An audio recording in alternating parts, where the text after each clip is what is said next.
Do you take your diabetes medication faithfully every single day, watch every carbohydrate you eat, and still wonder why your energy feels zapped by afternoon? Why your feet won't stop tingling at night? Why those blood sugar numbers refuse to budge despite your best efforts?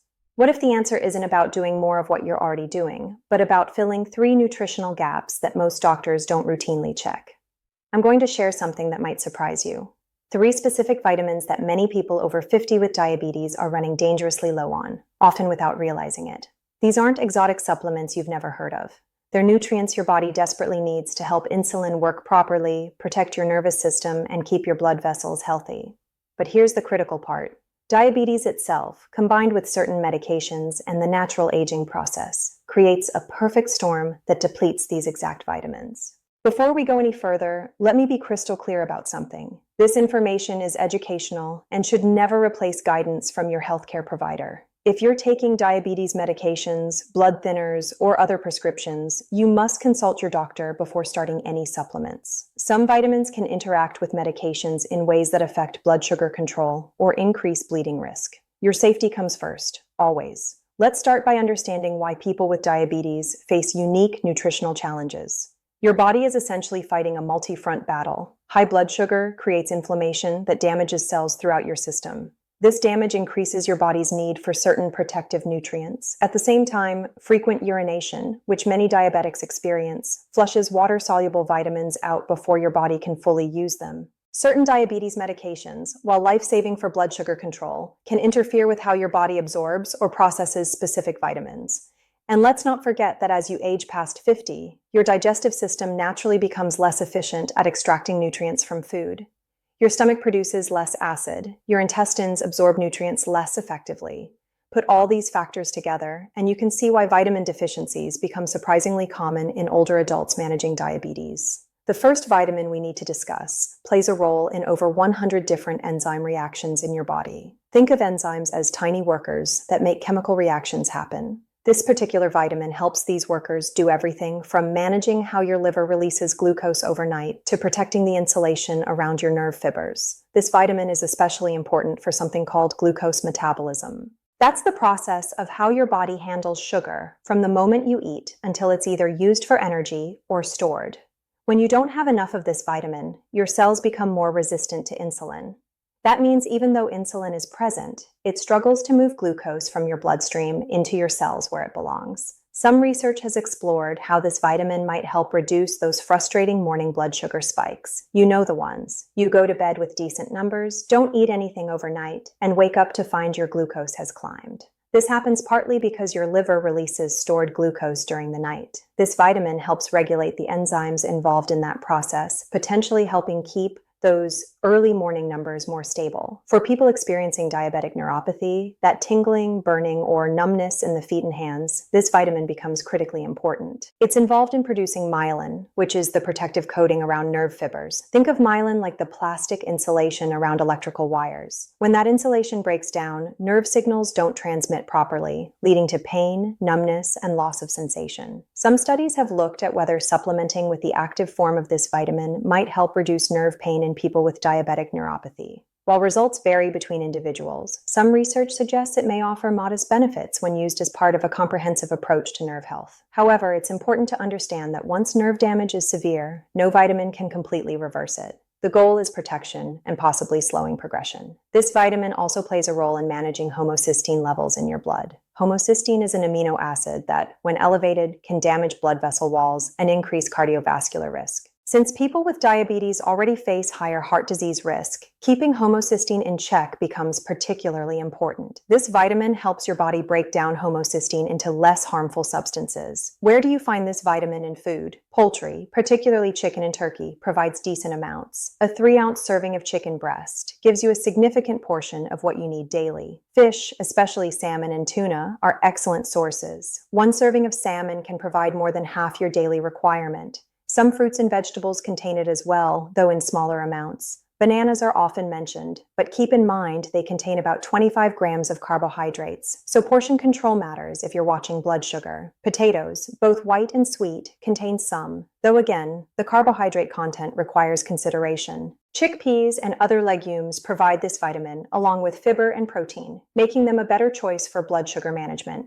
Leafy greens like spinach contribute some as well. Fortified cereals can be a source, though you'll need to check labels carefully since many contain added sugars that aren't ideal for diabetes management. The challenge with food sources is that cooking can destroy a portion of this vitamin since it's sensitive to heat. Steaming or quick cooking methods preserve more than prolonged boiling. Now here's where things get tricky. This vitamin exists in several different forms. The form found in most supplements and fortified foods is called pyridoxine. Your body must convert pyridoxine into its active form before it can use it. For most people, this conversion happens without problems. However, some individuals, particularly those with liver issues or certain genetic variations, struggle with this conversion. The active form, called pyridoxal 5-phosphate or P5P, can be taken directly. Your body doesn't need to convert it, so it's ready to use immediately. If you're going to supplement and your doctor agrees it's appropriate, choosing the P5P form makes sense for better absorption and effectiveness. Typical supplemental doses range from about 20 to 50 milligrams daily. Some healthcare providers recommend higher amounts for people with neuropathy or other specific conditions. However, and this is critical, taking too much of this vitamin can actually cause problems. Very high doses, generally above 100 milligrams, daily taken long-term, have been associated with nerve damage in some cases. Yes, you read that correctly. A vitamin meant to protect nerves can damage them if you take excessive amounts. This is why working with your healthcare provider is so important. They can help determine whether you actually need supplementation, what dose is appropriate for your situation, and monitor you for any adverse effects. Blood tests can measure your levels, though these tests aren't always part of routine checkups unless you specifically ask or show symptoms of deficiency. Signs that you might be deficient include unusual fatigue, skin inflammation, a swollen or sore tongue, mood changes including irritability or depression, and a weakened immune system, leading to frequent infections. Some people experience a type of anemia that causes weakness and shortness of breath. If you're experiencing these symptoms, especially if you've been managing diabetes for many years, asking your doctor to check your levels makes sense. Certain medications can interfere with this vitamin. Some drugs used to treat tuberculosis, Parkinson's disease, or high blood pressure can affect how your body uses it. If you're taking multiple medications, which many older adults with diabetes are, reviewing potential nutrient interactions with your pharmacist is worthwhile. Let's move to the second critical vitamin that people with diabetes often lack. This one is absolutely essential for nerve health, blood cell production, and DNA synthesis. It exists only in animal products naturally, which means vegetarians and vegans face higher risk of deficiency. But even people who eat animal products regularly can become deficient if their digestive system can't absorb it properly. Here's the challenge with this vitamin. Your stomach must produce a substance called intrinsic factor to absorb it from food. As you age, your stomach naturally produces less intrinsic factor. This is just part of the aging process for many people. Additionally, your stomach needs adequate acid to separate this vitamin from the proteins in food. Many older adults take medications that reduce stomach acid for heartburn or reflux. These medications, while helpful for digestive comfort, make it harder to absorb this vitamin. For people with diabetes, there's an additional complication. Metformin, one of the most commonly prescribed diabetes medications, interferes with absorption of this vitamin in the small intestine. Studies suggest that between 10 and 30% of people taking metformin long-term develop deficiency over time. The longer you've been on the medication, the higher your risk becomes. This vitamin is crucial for maintaining the myelin sheath around nerves, that protective coating we discussed earlier. Without adequate amounts, this coating breaks down, leading to nerve damage that can become permanent if not addressed. For people with diabetes who already face nerve damage risk from high blood sugar, a deficiency in this vitamin creates a double threat to nerve health. The symptoms of deficiency can be subtle at first and easy to dismiss as just part of aging or diabetes itself. Unusual fatigue that doesn't improve with rest is often the first sign. You might feel weak or experience shortness of breath with minimal exertion because this vitamin is needed to produce healthy red blood cells. Without enough of it, you develop a type of anemia where red blood cells are larger than normal and fewer in number. Neurological symptoms become more apparent as deficiency worsens. You might notice tingling or numbness in your hands and feet that seems worse than your usual diabetic neuropathy. Some people experience difficulty walking or maintaining balance. Your reflexes might become slower. In severe cases, people report shooting pains in their limbs or a sensation of electric shocks. Cognitive effects can be particularly concerning. Brain fog, difficulty concentrating, and memory problems are common with deficiency. Some people experience mood changes, feeling more depressed or anxious than usual. In older adults, severe deficiency can produce symptoms that look remarkably similar to dementia. Some individuals have been misdiagnosed with cognitive decline when their real problem was a vitamin deficiency that could have been corrected. This vitamin also plays a critical role in managing homocysteine, just like the first vitamin we discussed. In fact, these two vitamins work together to keep homocysteine levels in check. When either one or both are deficient, homocysteine rises. Elevated homocysteine damages the lining of blood vessels, promotes inflammation, and increases blood clotting. All of these effects raise your risk of heart attack and stroke, risks that are already elevated with diabetes. Where do you find this vitamin naturally? Animal products are the only reliable dietary sources. Shellfish, particularly clams and mussels, contain extraordinary amounts. A small serving of clams can provide several times more than your daily requirement. Organ meats, especially liver, are exceptionally rich sources. 3 ounces of beef liver contains far more than you need for an entire day. If organ meats don't appeal to you, and they don't appeal to most Americans, fish is your next best bet. Salmon, trout, and tuna all provide substantial amounts. A 3-ounce serving of cooked salmon gives you roughly half of your daily needs. Beef, particularly lean cuts, contains decent amounts. Chicken and turkey have some, though less than red meat. Dairy products including milk, yogurt, and cheese contribute smaller amounts, but can add up if you consume them regularly. Eggs provide some, found primarily in the yolk. One large egg contains about 10 to 15% of your daily requirement. For people who don't eat animal products or who have absorption problems, fortified foods can help. Some breakfast cereals, plant-based milks, and nutritional yeast are fortified with this vitamin. However, the form used in fortification is synthetic, and some people with certain genetic variations may not convert it efficiently. This is where supplementation becomes important for many people with diabetes, especially those taking metformin. The vitamin comes in several different forms. Cyanocobalamin is the synthetic form found in most supplements and fortified foods. It's stable and inexpensive, but your body must convert it into active forms before use. Methylcobalamin is one of the active forms. Some research suggests it may be absorbed more efficiently, particularly for people with absorption issues or genetic variations affecting conversion. Adenosylcobalamin is another active form, though it's less commonly available in supplements. Sublingual forms, tablets, or lozenges that dissolve under your tongue, bypass the digestive system entirely. This can be advantageous if your absorption problems stem from lack of intrinsic factor or reduced stomach acid. The vitamin enters your bloodstream directly through the tissues in your mouth. For people with severe deficiency or significant absorption problems, healthcare providers sometimes recommend injections. These deliver the vitamin straight into your bloodstream, completely bypassing any absorption issues.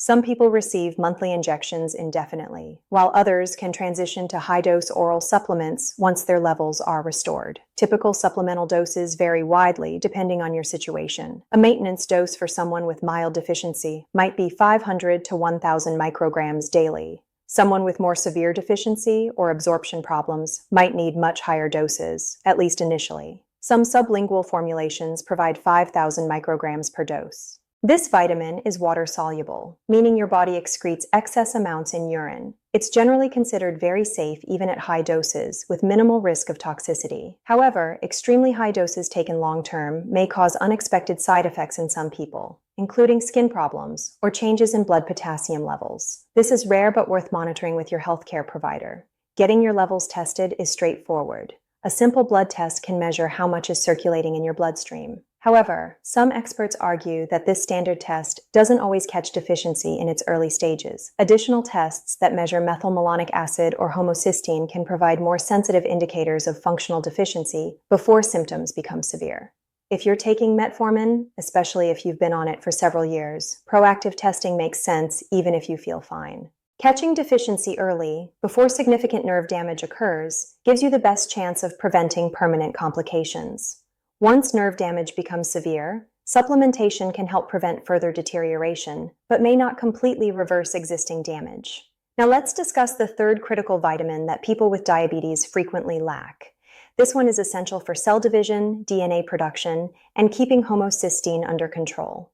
It works in close partnership with the vitamin we just discussed. In fact, deficiency in one often goes hand in hand with deficiency in the other. This vitamin exists naturally in foods as folate. It's found in leafy greens, legumes, and some fruits and vegetables. However, many processed foods are fortified with a synthetic form called folic acid. Here's where things get interesting. A significant percentage of the population, possibly as many as 40%, has a genetic variation that makes it difficult to convert synthetic folic acid into the active form the body can actually use. This genetic variation affects an enzyme called MTHFR. People with certain MTHFR variations can't efficiently process folic acid from fortified foods or basic supplements. The folic acid just circulates in their bloodstream without being converted into the active form called methylfolate. Meanwhile, their bodies remain functionally deficient, even though blood tests might show adequate levels. For people with diabetes, this vitamin plays several important roles. It helps regulate glucose metabolism and may improve insulin sensitivity. Some research has explored whether adequate levels might help reduce A1C values and improve overall blood sugar control. The mechanisms aren't completely understood, but the vitamin appears to reduce oxidative stress and inflammation, both of which contribute to insulin resistance. This vitamin is absolutely critical for nerve health, working alongside B12 to maintain the myelin sheath around nerve fibers. It also helps produce neurotransmitters, the chemical messengers in your brain that affect mood, sleep, and cognitive function. Deficiency can contribute to depression, anxiety, brain fog, and memory problems, symptoms that many people with diabetes already struggle with. The cardiovascular implications are significant as well. This vitamin helps break down homocysteine, that troublesome amino acid we've discussed. When you're deficient in this vitamin, homocysteine levels climb, damaging blood vessels and increasing risk of heart attack and stroke. For people with diabetes who already face elevated cardiovascular risk, keeping homocysteine in check through adequate vitamin intake becomes particularly important. Your kidneys benefit from this vitamin as well. It helps reduce inflammation in kidney tissues and may slow the progression of diabetic kidney disease. Some research suggests adequate levels help reduce protein leakage into urine, an early warning sign of kidney damage. Since diabetes is one of the leading causes of kidney failure in the United States, protecting kidney function through every available means, including proper nutrition, makes sense. This vitamin also affects blood cell production. Deficiency leads to a type of anemia, similar to what occurs with B12 deficiency. Red blood cells become larger than normal and fewer in number, leading to fatigue, weakness, and shortness of breath. Because the symptoms overlap so much with B12 deficiency anemia, testing for both vitamins simultaneously makes sense. Signs of deficiency can be vague and easy to attribute to other causes. Persistent fatigue is common. Some people develop a sore or swollen tongue. Mouth sores or ulcers can appear. You might feel irritable or experience mood swings. Cognitive symptoms include difficulty concentrating, memory problems, and general mental fogginess. Some people report digestive issues, including loss of appetite or diarrhea. Pale skin can indicate the anemia associated with deficiency. Headaches, particularly if they're new or different from your usual pattern, might signal a problem. In severe cases, neurological symptoms like numbness, tingling, or difficulty walking can occur, though these overlap with symptoms from B12 deficiency. Where do you find this vitamin naturally in food? Leafy green vegetables are excellent sources. Spinach, kale, collard greens, and romaine lettuce all contain substantial amounts. 1 cup of cooked spinach provides more than half your daily requirement. The cooking actually makes the folate more available for absorption, unlike some vitamins that are destroyed by heat. Legumes are another rich source. Lentils are particularly impressive. 1 cup of cooked lentils gives you nearly all of what you need for the entire day. Black beans, kidney beans, and chickpeas all contribute significant amounts. These foods also provide fiber and protein, making them excellent choices for blood sugar management. Asparagus is exceptionally rich in this vitamin. Just 4 spears provide about 20% of your daily needs. Brussels sprouts, broccoli, and avocados all contain decent amounts. Oranges and orange juice have some, though remember that fruit juice can spike blood sugar, so whole fruit is a better choice for people with diabetes. Fortified grain products including bread, pasta, rice, and breakfast cereals have added folic acid. In the United States, grain fortification is mandatory, which has helped reduce certain birth defects. However, for people with the MTHFR genetic variation, these fortified foods don't help much since the synthetic form isn't efficiently converted. If you need to supplement, and many people with diabetes do, choosing the right form matters tremendously. Look for methylfolate rather than folic acid on supplement labels. Other names for the active form include L-methylfolate, 5-MTHF, or metabolon. These indicate the form that's already active and doesn't require conversion, so it works for everyone, regardless of genetics. Typical doses range from 400 to 1,000 micrograms daily. Your doctor might recommend higher doses if you're significantly deficient, or if you have the MTHFR variation. Some healthcare providers use therapeutic doses of 800 to 1,000 micrograms for several months to restore adequate levels before reducing to a maintenance dose. This vitamin is water-soluble and generally considered safe even at higher doses. However, there's an important caution. Taking high doses of folate without also ensuring adequate B12 can mask a B12 deficiency. Folate supplementation can correct the anemia caused by B12 deficiency, making it look like everything is fine.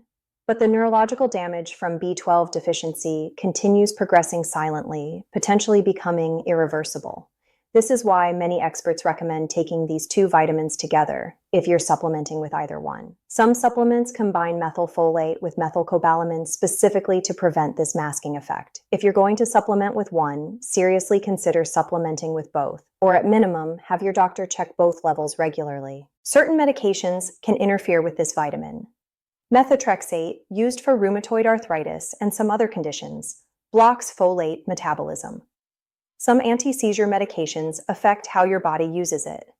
If you're taking any of these medications, your doctor should be monitoring your folate levels and may recommend supplementation. Heavy alcohol consumption significantly interferes with folate absorption and metabolism. If you drink more than moderately, this becomes another risk factor for deficiency. Reducing alcohol intake not only helps with diabetes management, but also improves your nutritional status across the board. Let me tie all of this together so you can see the complete picture. These three vitamins, often called the B vitamins, though they also include others, work as a team. They collaborate to protect your nerves, support your cardiovascular system, help your body manage glucose, and keep inflammation under control. Deficiency in one affects how well the others work. If you're over 50 and managing diabetes, you face multiple risk factors for deficiencies in all three of these vitamins. The aging process reduces absorption. Diabetes itself increases demand while simultaneously impairing utilization. Common diabetes medications interfere with absorption. Frequent urination flushes them out before your body can fully benefit. And chronic inflammation increases how quickly your body uses them up. The frustrating part is that standard doctor visits often don't include testing for these vitamins unless you specifically request it or you're showing obvious symptoms. By the time symptoms become severe enough to prompt testing, some damage may already be done, particularly to nerves. This is why being proactive makes sense. If you haven't had these levels checked recently, consider asking your doctor at your next appointment.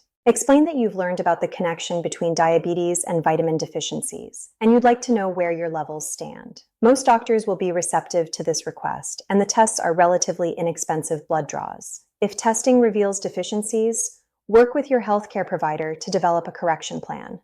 This might include dietary changes, supplementation, or both. Don't try to self-treat based on symptoms alone.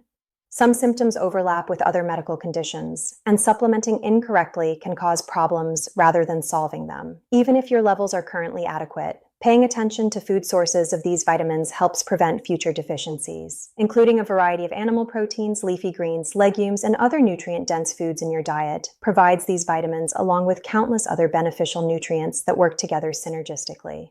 Remember that supplements are meant to supplement, not replace, a healthy diet. While they can fill gaps and correct deficiencies, they work best as part of an overall approach to nutrition that emphasizes whole foods. No pill can make up for a diet built primarily on processed foods, even if that pill contains vitamins. Consider your medications and how they might affect your nutritional status. If you're taking metformin, having a conversation with your doctor about B12 and folate monitoring makes sense. If you're on acid-reducing medications, discussing their impact on vitamin absorption is worthwhile. Your pharmacist can also provide valuable information about nutrient-medication interactions. Think about lifestyle factors as well. Excessive alcohol interferes with absorption and utilization of all three vitamins we've discussed. Smoking may affect how your body uses these nutrients. Chronic stress increases demand for B vitamins throughout your body. Addressing these lifestyle factors supports better nutritional status beyond just taking supplements. The goal here isn't perfection, it's progress. You don't need to overhaul your entire life overnight, but being aware of these potential deficiencies and taking reasonable steps to prevent or correct them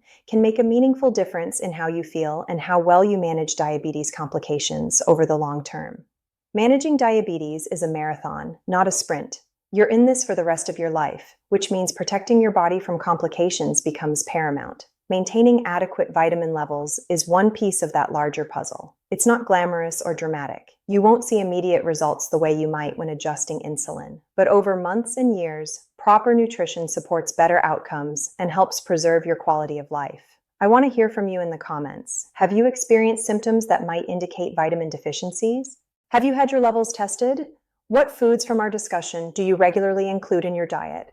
Your experiences might help someone else who's facing similar challenges.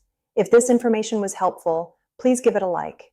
It helps other people discover this content when they're searching for ways to better manage their diabetes. Share this with someone you know who's dealing with diabetes, whether that's a family member, friend, or someone from your support group. Make sure you subscribe to stay updated on future videos about diabetes management, nutrition, and healthy aging after 50. We're committed to providing practical, evidence-based information that empowers you to take control of your health. You're doing important work managing your diabetes every day. Every medication you take, every blood sugar check, every healthy food choice, it all adds up. Learning about these vitamins and taking steps to ensure adequate levels is just one more way you're taking care of yourself. Keep going. Stay curious about your health. And remember, you're worth the effort. Your family wants you around for years to come, feeling strong and energetic. You deserve that too. Take this information to your next healthcare appointment. Ask questions. Get tested if it makes sense for your situation. And be patient with yourself as you continue learning and adapting. Every step forward counts, no matter how small. I'm rooting for you every step of the way.